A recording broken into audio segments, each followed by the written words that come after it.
Recorded Books presents Second Chance Summer by Irene Hannon. Narrated by Thérèse Plummer. Chapter 1. Man, could that guy swim! Under cover of her wide-brimmed hat and sunglasses, Rachel Shaw kept a discreet eye on the powerful shoulders cutting through the water 100 feet beyond the crashing surf. The swimmer was moving as fast and effortlessly as the ubiquitous Jekyll Island dolphins that had been cavorting in almost that same spot yesterday. And he'd been at it since before she'd arrived on the beach 20 minutes ago. Yet other than floating on his back for a few moments while switching strokes, he showed no sign of tiring or slowing down. Impressive. A soft, snuffling sigh sounded close to her ear, and she looked over at the golden retriever flopped down next to her low-slung beach chair. He, too, was watching the figure in the water, until he turned to her with a pleading, "Can we please swim too?" look. "Sorry, boy," she patted his head. "I promised Aunt Eleanor I wouldn't bring you home sopping wet. But we'll play a quick game of frisbee in a few minutes." At the word frisbee, his ears perked up and his tail began to sweep the sand. "I thought you'd like that, but give me 5 more minutes to veg." Leaning back in her chair, Rachel tossed her book into her tote bag, abandoning any pretense of reading. It wasn't every day a woman got treated to such a demonstration of athletic prowess. And a quick scan left and right confirmed she had the show all to herself on the deserted beach, one of the beauties of summering on an off-the-beaten-path barrier island in Georgia. Well, not quite deserted. Her gaze swung back to the man in the water, who suddenly changed direction and headed for shore.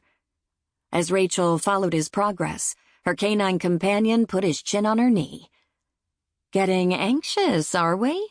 She gave him a distracted pat, her focus still on the dark-haired swimmer as she waited for him to stride from the sea like some mighty Greek god, all muscles and brawn and sinew.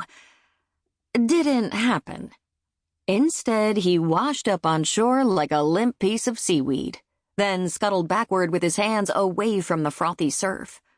Sheesh! Talk about a letdown. Adjusting her glasses, Rachel watched him fiddle with his ankle as he sat at the waterline. Maybe he'd had a close encounter with one of the jellyfish that were sometimes a painful nuisance here. At the soft whimper beside her, she tugged the frisbee out of her tote bag. Whatever was going on with that guy, he seemed well able to take care of himself. "Okay, boy, you've been patient. Time for a quick game."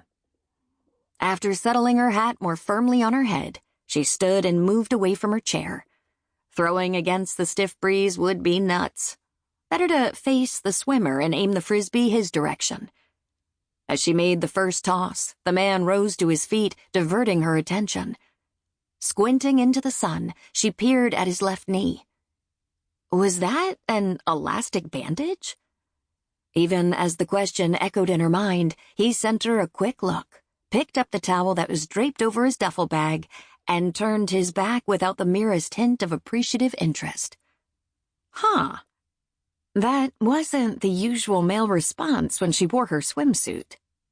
As a twinge of disappointment tweaked her, Rachel huffed out a breath, straightened her shoulders, and smoothed a hand over her hip. No, she wasn't 18 anymore, but her 33-year-old body had held up fine.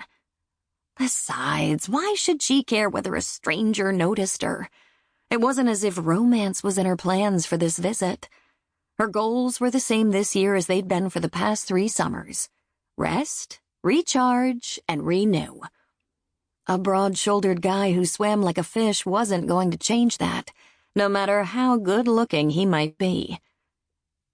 She took the frisbee from her eager companion and tossed it again, doing her best to give the other occupant of the beach the same "I couldn't care less" treatment he was giving her. Except a gust of wind snatched the frisbee and hurled it straight toward the man's back as he pulled a t-shirt over his head, and her canine friend in hot pursuit was focused only on the soaring blue plastic disc. Uh-oh. Hey! Rachel jogged forward, waving her arms. As the distance between the man and dog shrank, Sample complete. Ready to continue?